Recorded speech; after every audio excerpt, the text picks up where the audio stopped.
வணக்கம். Tamil food corner channel ஆரம்பித்து இன்னையோட 1 இயர் கம்ப்ளீட் ஆயிடுச்சு. ஸோ இந்த ஃபஸ்ட் ஆனிவர்சரி ஸ்பெஷலாக நம்ம இன்றைக்கி சேமியா கேசரியும் மைதா மாவு போண்டாவும் எப்படி பண்ணுறதுன்னு பார்க்கலாம். இந்த ரெசிபிக்கு தேவையான இன்க்ரீடியன்ஸோட மெஷர்மெண்ட்ஸ் எல்லாம் கீழே டிஸ்கிரிப்ஷனில் கொடுத்துருக்கேன், பார்த்துக்கோங்க. நான் இது இந்த மாதிரி ரெடியாக எடுத்து வச்சுருக்கேன். இப்போ இதை பண்ண ஸ்டார்ட் பண்ணிடலாம். ஃபஸ்ட்டு கேசரி பண்ணுறதுக்கு ஒரு கடாயை சூடு பண்ணி அதில் 1 டேபிள் ஸ்பூன் நெய் ஊற்றிருக்கேன். அதில் கொஞ்சமாக ஒரு 10லேருந்து 15 முந்திரி பருப்பு சேர்த்துக்கலாம். முந்திரி பருப்பு லைட்டாக வறுபட ஆரம்பித்ததுமே கிஸ்மிஸ் பழம் கொஞ்சம் சேர்த்துக்கலாம். நான் அந்த ஸ்டவ்வில் கொஞ்சம் சுடு தண்ணி சூடாயிட்ருக்கு. இப்போது இந்த முந்திரி திராட்சையெல்லாம் நல்லா வறுபட்டுருச்சு. அதை வேறு பாத்திரத்துக்கு மாற்றி எடுத்துக்கலாம். மீதி உள்ள நெய்லேயே நான் 1 கப்பு சேமியாவை சேர்த்துக்க போகிறேன். இந்த சேமியா வந்து அந்த நெய்லேயே நல்லா வாசனை வர வரைக்கும் நல்லா வறுபடணும். வறுத்த சேமியானாலும் நம்ம இந்த மாதிரி நெய்யில் ஒரு தடவை வறுத்துட்டு அதுக்கப்புறம் கேசரி செய்யணும். இப்போ நல்லா வறுபட்டுருச்சு. இதில் நம்ம சூடு பண்ணி வச்சுருக்கிற தண்ணி 1 கப் சேமியாவுக்கு 1.5 கப் தண்ணி சேர்த்துக்க போகிறேன். சில சேமியாவுக்கு கொஞ்சம் தண்ணி அதிகமாக தேவைப்படும், அதுக்கு தகுந்த மாதிரி பார்த்து சேர்த்துக்கோங்க.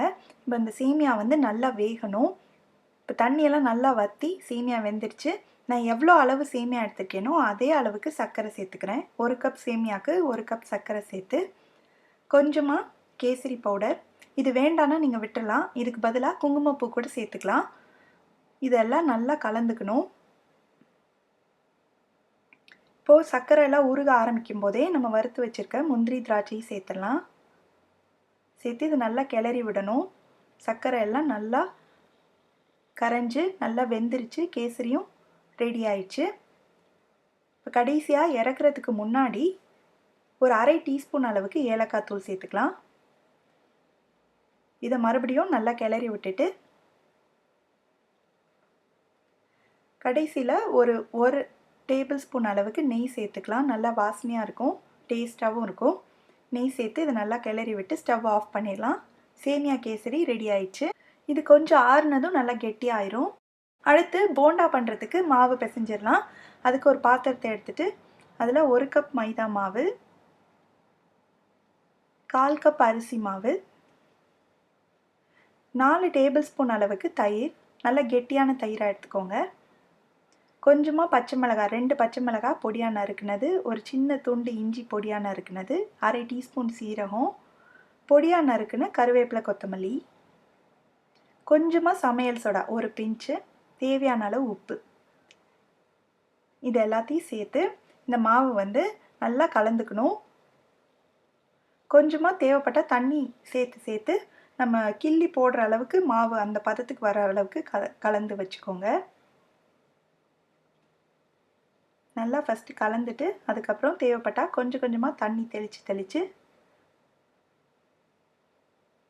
நல்லா கலந்து இந்த மாதிரி பதத்துக்கு வர மாதிரி மாவு ரெடி பண்ணி வச்சுக்கணும். இப்போ போண்டா மாவு ரெடி ஆயிடுச்சு. இதை வந்து ஒரு 15 நிமிஷம் நம்ம ஊற வச்சுக்கலாம். இப்போ 15 நிமிஷம் நல்லா மாவு ஊறிடுச்சு. இப்போது இங்கே கடாயில் தேவையான அளவு எண்ணெய் ஊற்றி எண்ணெயும் சூடாயிடுச்சு. இப்போ கையை வந்து தண்ணியில் நனைச்சிட்டு கொஞ்சமாக மாவு எடுத்து அப்படி சூடாக இருக்கிற எண்ணெயில் அப்படியே விட்டுறலாம். இந்த மாதிரி கொஞ்சம் கொஞ்சமாக மாவு எடுத்து இப்படி எண்ணெயில் போட்டுடலாம். ஸ்டவ்வை வந்து மிதமான தீயில் வச்சுக்கோங்க. இது அப்பப்போ இந்த மாதிரி திருப்பி விட்டு எல்லா பக்கமும் நல்லா ஒன்று போல் வேகிற மாதிரி நல்லா கோல்டன் ப்ரௌன் கலராக மாறி வரணும். இந்த மாதிரி எல்லா பக்கமும் ஒன்று போல் நல்லா வெந்துருச்சு. இப்போது எண்ணெயை நல்லா வடிச்சிட்டு வேறு ஒரு பிளேட்டுக்கு மாற்றி எடுத்துக்கலாம்.